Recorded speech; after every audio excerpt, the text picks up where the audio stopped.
The channel is Mr. Biscuit Speaks. I am Mr. Biscuit. Kick your shoes off at the door. Listen, guys, the cascade of insights is infinite. I'm just going to go out and say it. We're testing that theory on this channel. With music, we're trying to figure out what insights are kind of buried within the music. The wisdom of God conceals a matter, the wisdom of kings search it out, and we are the searchers, right? So let me know if I missed anything with what this artist is trying to portray. Guys, I only got to interact with one Chinchilla song, which was Cut You Off. I did a video. I still work out to that song to this day. And Chinchilla just released this, and I think it's the lyric video for a new song that she released. And guys, let's check it out, see what she's talking about here.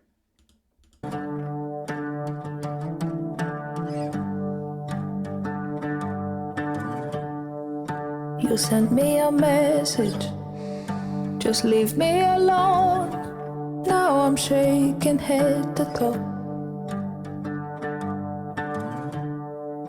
I'd rather the silence. I don't wanna know. I know it's delusional. Guys, let me know in the comments how Chinchilla is able to get away with this much vulnerability in 2025. Because Cut You Off was a song that was just like, yo, I'm out of this. I'm releasing myself from the burden of a toxic relationship. We talked about how that could potentially be interpreted as a toxic relationship with a boyfriend or girlfriend. But at the same time, it could be the release from anything toxic that's in your life. However, this seems to be a complete 180. And I love how, Chinchilla, I mean, I think some of you were posting that Rin considers Chinchilla like his little sister in the music industry. And I can honestly see why. They both have this kind of dichotomy where they can fully express a very, very wide and massive emotional range. Because the song Cut You Off that we reacted to, she had a completely different energy. This is a 180 in terms of vulnerability. She's saying, you sent me a message saying, leave me alone. And I would have preferred the silence over that, right? Have you guys ever been to that kind of place where your dependency on someone, man, just a very, very powerful message. If you guys don't mind, I'm going to rewind that.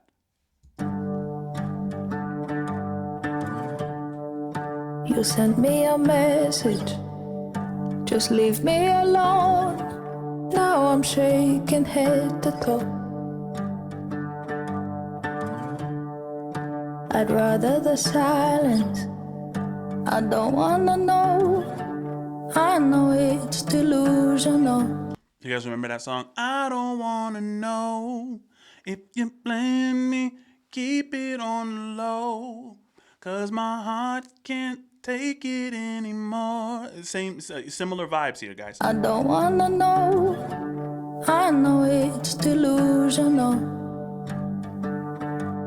but I don't have the strength to let you go. It's not that I don't love you. In fact, it's the opposite. I get anxious when you call. I'm so scared to message you in case you're with some lucky bitch. So I leave it all. Wow. I get anxious when you call. This says a lot to perceived self-worth. And I know that there's a lot of people, watching maybe who have this feeling of like, man, I totally don't deserve to be with the person I'm with. And in my opinion, in my opinion, that's actually healthy.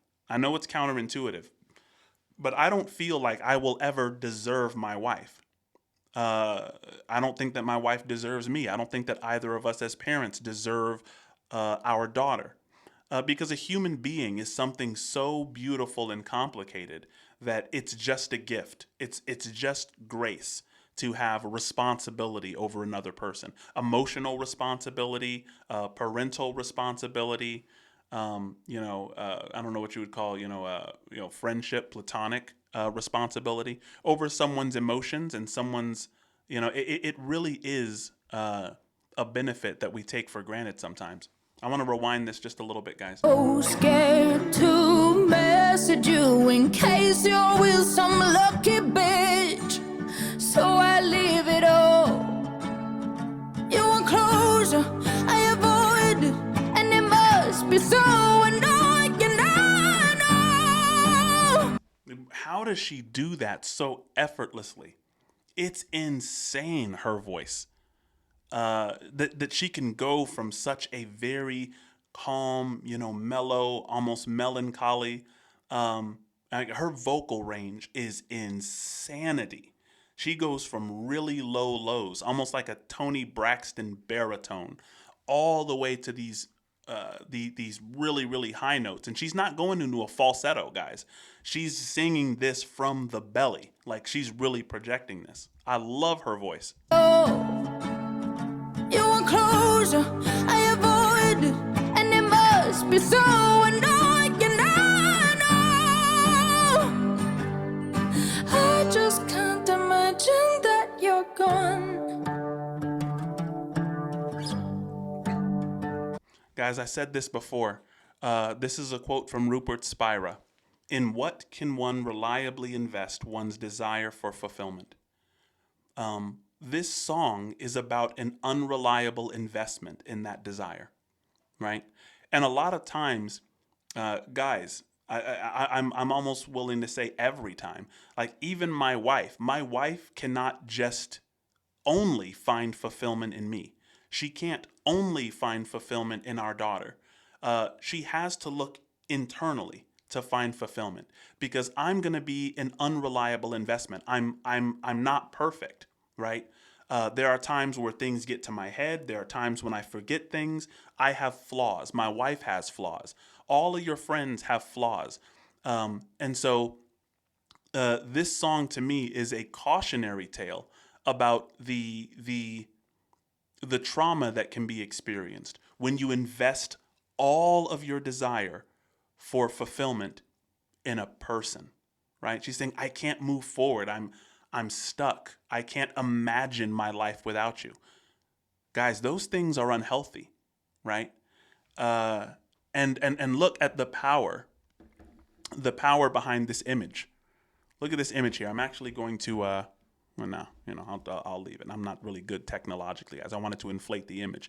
Look at this video and look at this picture. It's a picture of paralysis, right? Things are moving. You see lightning flashing, but she's stuck. There's this really creepy house that's stuck in the air. All of this symbolic imagery, guys. Man, when you assume that something that would always remain stable is suddenly gone, you are paralyzed by the complexity of what you have to deal with. Food doesn't taste good anymore. Have you guys ever been heartbroken? Let me know in the comments if it's not too triggering for you, if you've ever been through anything like this and had to learn the hard lesson that you cannot reliably invest your desire for fulfillment in some romantic interest. And challenge me if I'm wrong. I mean, I just said a lot. I'd rather avoidance. I'd rather avoidance than live in the know. I'm not trying to long it out. I hold on to items and hold on to hope, 'cause I can't bear to live without. As long as I don't contact you, then I don't pull you down.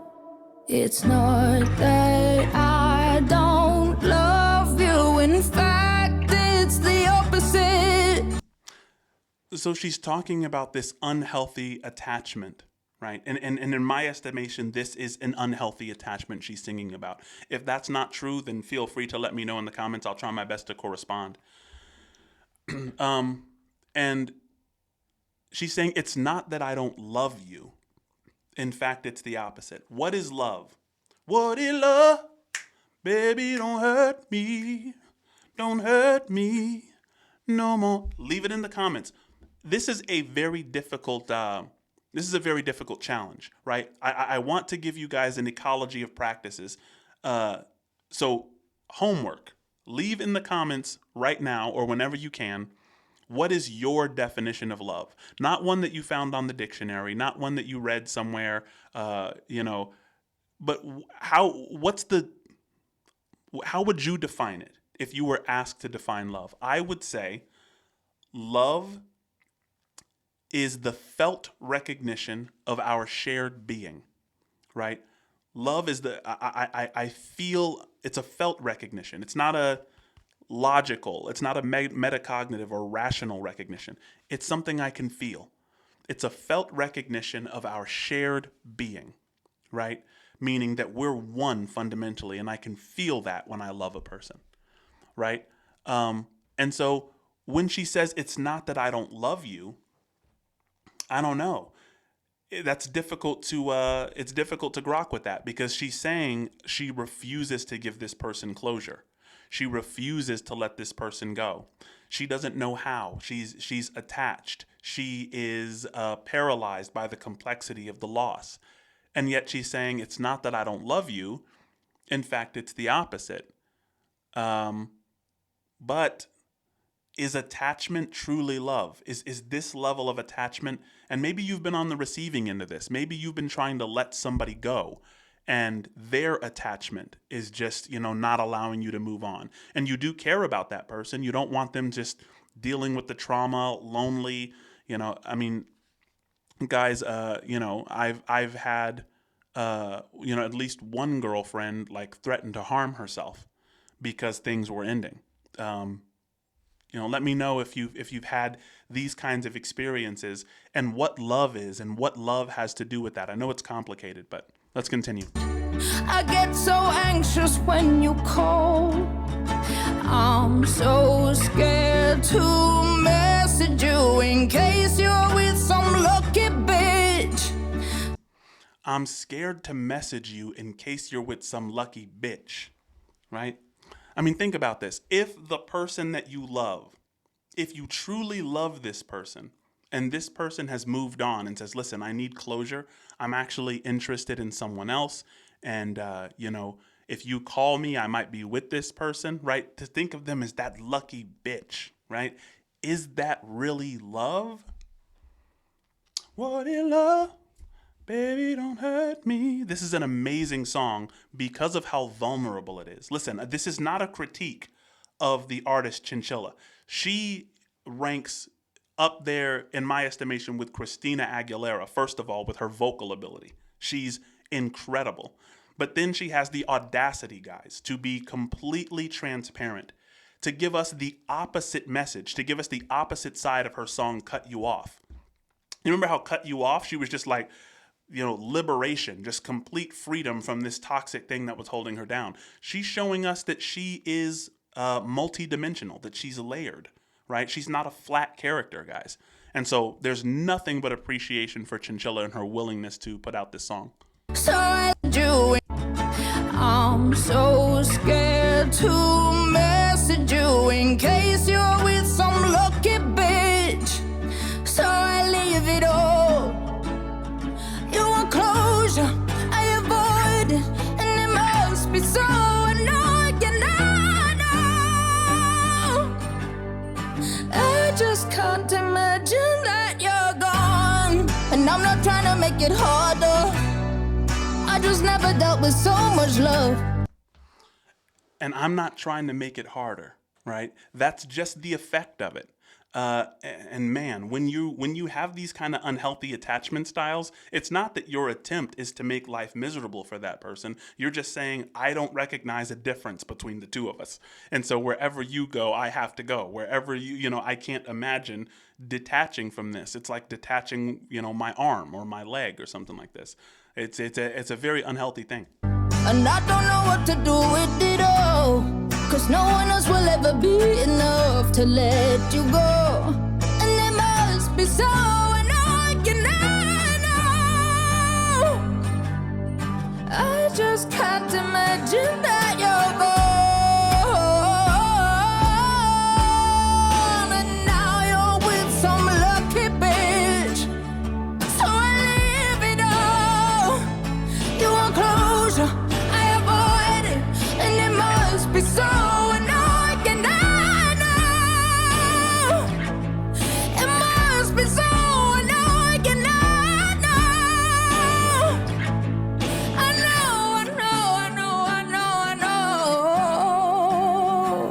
And guys, look, I think her saying, I know, I know, I know, I know, I know, saying, I know, I know, I know, I know, I know, is saying, like, deep down, I know this is unhealthy what I'm doing. I know that I'm mixed up in the head. I know that, in a couple of months, I might regret being this aggressive when it comes to, separating from you type of thing. Just beautiful lyricism. Oh, no, I cannot, no. I know, I know, I know, I know, I know. I just can't imagine that you're gone.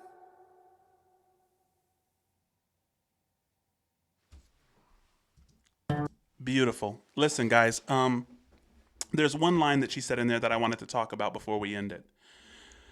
First of all, go and subscribe to Chinchilla. Watch that video on her channel. Comment on her channel as well. Uh, Beautiful, beautiful artist, beautiful music. There was a line there at the end, I think within the last 15 seconds. She said, I know that it was a line similar to, saying, I know that I will never find someone like you again. Um, and after she's saying, I know it must be so annoying. I know it must be so annoying. But she said something like, I'm never going to be with someone again. It's never going to happen like this again. Yeah, because no one else will ever be enough. That's the line. I just found it. Guys, the universe presents itself according to your aims. You have to be very careful the words you put out into the universe. Because when you say to someone, my life will be over without you, or I don't know what I'm going to do, right? Um, you tell your mind how to prioritize reality when you do that. Words are very, very powerful. Um, Man, this song completely has me shook. Thank you for going through this journey with me. Chinchilla is a fascinating artist.